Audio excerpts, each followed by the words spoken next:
Hey, all welcome back once again to my YouTube class, guys. I am Manjeet Rawat, your online instructor. This is another session of Azure Architect. Recently हमने एक playlist add की अपने YouTube channel पे architect level के content से related, जिसमें I think 2 या 3 classes की वीडियो ऑलरेडी अपलोड कर चुके हैं. Basic of identification of active directory, how to manage the RBAC services या IAM सर्विसेज, इन सब की वीडियो ऑलरेडी अपलोड कर चुके हैं. अभी हम उसी पार्ट को थोड़ा सा आगे बढ़ाते हैं और आज जो डिस्कशन करना है it's a core related to the high availability, right.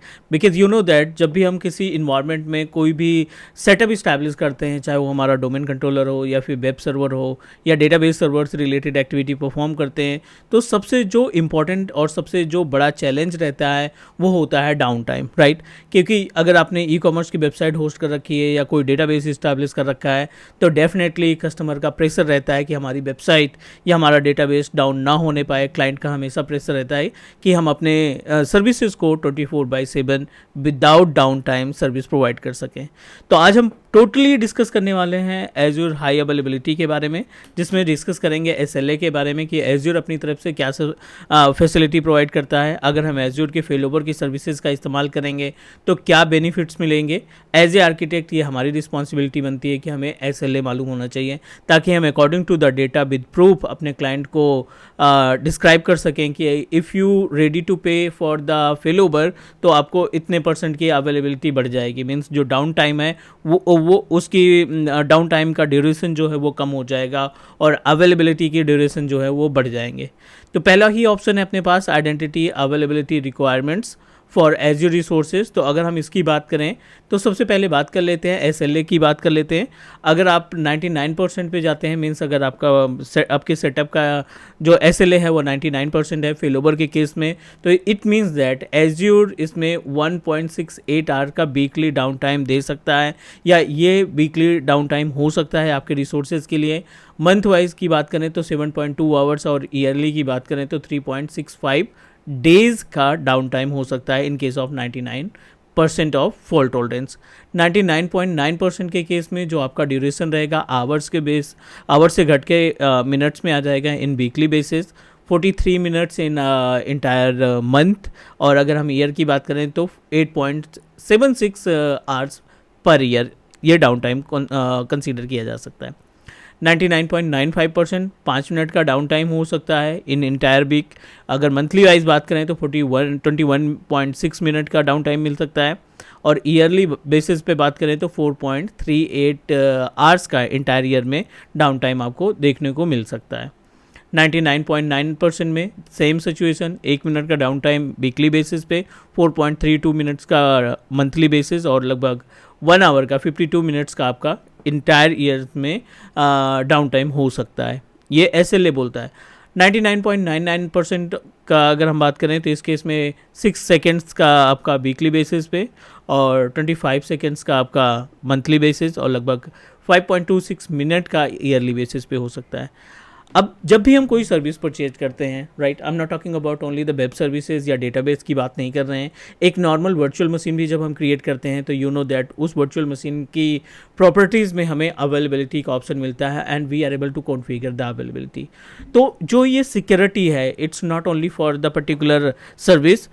जो अवेलेबिलिटी की सर्विस है, जो अवेलेबिलिटी का ऑप्शन है या फीचर है, वो हम किसी भी इंपॉर्टेंट सर्विस के साथ एसोसिएट कर सकते हैं. चाहे वो हमारा नेटवर्क का लोड बैलेंसर हो, चाहे हमारे सर्वर्स का लोड बैलेंसर हो या फिर हमारा कोई डेटाबेस इस्टेब्लिश कर रखा है, उस केस में भी हम अपने लोड बैलेंसर को मैनेज कर सकते हैं, right. This is the agenda. तो अभी हम जो डिस्कस करने वाले बेसिकली अभी का जो एजेंडा है वो हम कोर अवेलेबिलिटी के बारे में बात करेंगे और साथ साथ डिस्कस करेंगे कि वो कौन कौन सी सर्विसेज हैं जो हाई अवेलेबिलिटी के लिए हमें ऑप्शन प्रोवाइड करती हैं. मीन्स किसी भी सर्विस को हाई अवेलेबिलिटी असाइन करने के लिए, हाई अवेलेबिलिटी ऑप्शन प्रोवाइड करने के लिए क्या क्या चीज़ें हम मैनेज कर सकते हैं. बेस से बात करेंगे. एज्योर फ्रंट डोर एक ऐसी सर्विस है जिसके ज़रिए आप अपने डेटाबेस का या आप अपने वेब सर्वर का या कोई एप्लीकेशन आपने इस्टेब्लिश कर रखा है, उस एप्लीकेशन का it's a kind of not a kind of failover आप बोल सकते हैं, yes, it's a kind of replication आप इस्टेब्लिश कर सकते हैं जिसमें आप प्राइमरी और सेकेंडरी दो लोकेशन डिसाइड करेंगे, या स्टैंड बाय या एक्टिव दो लोकेशन डिसाइड करेंगे। अकॉर्डिंग टू दैट अगर बेस लोकेशन में, प्राइमरी लोकेशन में कोई इश्यूज आ जाते हैं तो आपका जो सेकेंडरी लोकेशन है वो इमीडिएट आपको सर्विसेज देना स्टार्ट कर देगा। साथ ही साथ ट्रैफिक मैनेजर, लोड बैलेंसर, अगर हम बात करें लोड बैलेंसर के अपग्रेड वर्जन की, तो आप ट्रैफिक मैनेजर बोल सकते हैं, because the traffic manager can help us to establish our data centre in 2 different geographical location, और 2 डिफरेंट जियोग्राफिकल लोकेशन में स्टैब्लिश जो ट्रैफिक मैनेजर उनके बीच में हम लोड बैलेंसिंग मैनेज कर सकते हैं। साथ ही साथ मल्टीपल फीचर्स मिलते हैं ट्रैफिक मैनेजर को क्रिएट करने में, तो we will discuss about it. And high availability solution for compute, जब आप वर्चुअल मशीन क्रिएट करते हैं, पर्पज अभी नहीं डिसाइड है कि हम VM किस पर्पज के लिए क्रिएट कर रहे हैं, but I think we are able to configure the availability set with our virtual machine, normal virtual machines as well. तो we will discuss about how to protect our virtual machine from high availability. साथ ही साथ database से related बात करेंगे कि अगर आप storage या डेटाबेस इस्टेब्लिश कर रहे हैं तो उसमें अवेलेबिलिटी कैसे मैनेज करेंगे। And non relational data storage जिसमें आपका NoSQL डेटाबेस आ गया, उन सब के मीन्स कहीं ना कहीं हर एक रिसोर्स जो इंपॉर्टेंट रिसोर्स हैं जिनके ऊपर डिपेंडेंसीज है, उन सभी सर्विसेज का हमें अवेलेबिलिटी आना चाहिए। तो what I am going to do, अभी हम आपको डिस्क्राइब करने वाले हैं वर्चुअल मशीन से स्टार्ट करते हैं, ताकि माइंड में आपके पास सिनेरियो बनना स्टार्ट हो जाए कि जो अवेलेबिलिटी है इसका कितना ज़्यादा इंपॉर्टेंस है रियल इन्वायरमेंट में, एज़्योर आर्किटेक्ट के लिए कितना ज़्यादा इंपॉर्टेंट कंपोनेंट है ये, क्योंकि इसी सर्विस के ज़रिए हम अपने क्लाइंट को श्योरिटी दे सकते हैं कि आप अपना सेटअप इस्टेब्लिश करिए एज़्योर की पोर्टल के ऊपर, आप अपनी वेबसाइट होस्ट करिए या डेटाबेस इस्टेब्लिश करिए, and Azure will take care everything. Backend की जो सारी चीज़ें हैं वो एज़्योर मैनेज करेगा। तो बहुत छोटा सा टॉपिक है, इंपॉर्टेंट है। अभी हम वर्चुअल मशीन पे आपको अवेलेबिलिटी का ऑप्शन डिस्क्राइब करने जा रहे हैं। क्रिएट पे क्लिक करते हैं। जो नॉर्मल तरीका है वर्चुअल मशीन क्रिएट करने का, सेम प्रोसीजर इस्तेमाल करेंगे, बट एजेंडा हमारा ये है कि अवेलेबिलिटी किस तरीके से टास्क परफॉर्म करता है। सेलेक्ट करिए अपने सब्सक्रिप्शंस को, और यहाँ पे हम रिसोर्स ग्रुप सेलेक्ट कर लेते हैं, कोई सा भी यूज कंप्यूटर नेम दे देते हैं यहाँ पे, this is our virtual machine name, और this is the availability set. जब आप अवेलेबिलिटी सेट पे जाते हैं ना, तो आप देखिए availability zone, VMSS virtual machine scale set and availability set, 3 option दिखाई पड़ रहा है, जोन एंड स्केल सेट, और तीसरा अपना ऑप्शन है अवेलेबिलिटी सेट। तो जोन की अगर हम बात करें तो जोन जब आप सेलेक्ट करते हैं तो आप देखिए केवल 3 ही ऑप्शन दिखाई पड़ रहे हैं, 2 ही ऑप्शन दिखाई पड़ रहे हैं, जिसमें से आपका अवेलेबिलिटी जोन और दूसरा जो ऑप्शन है जोन 1, जोन 2, जोन 3। कॉन्सेप्ट समझने की कोशिश करते हैं, because it's really important, we must need to know about the actual usage of this availability zone. तो थोड़ा सा डिस्कस करते हैं और समझने की कोशिश करते हैं कि एक्चुअल इसका एजेंडा क्या है।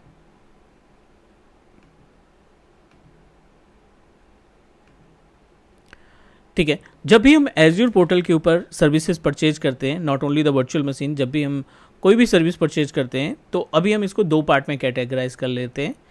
एज़्योर का बैकएंड, ये हमारा एज़्योर का बैकएंड है। यू नो दैट कि एज़्योर ने या हर एक क्लाउड प्रोवाइडर ने multiple resources, multiple data centre, geographical data centre location में, जियोग्राफिकल लोकेशन में इस्टेब्लिश कर रखे हैं।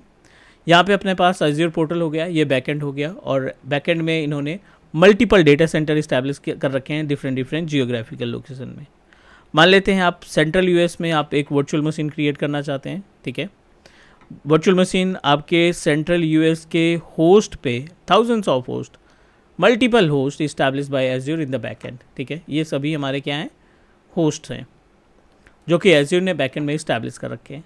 जब भी आप वर्चुअल मशीन क्रिएट करते हैं, राइट, जब भी आप VM क्रिएट करते हैं तो आपको एक होस्ट असाइन हो जाता है बैकएंड से, एक ही होस्ट अवेलेबल है, राइट। लेकिन अगर आप इसमें थोड़ा सा और डिस्कस करें, इन केस सेंट्रल US में कोई भी इश्यूज आ जाता है, सेंट्रल US में कोई प्रॉब्लम आ जाती है, लाइक नेचुरल क्लाइमेट्स या नेचुरल डिजास्टर आ जाता है जिसकी वजह से आपका होस्ट डाउन हो गया, तो आपकी वर्चुअल मशीन भी डाउन हो जाएगी, you are unable to access it.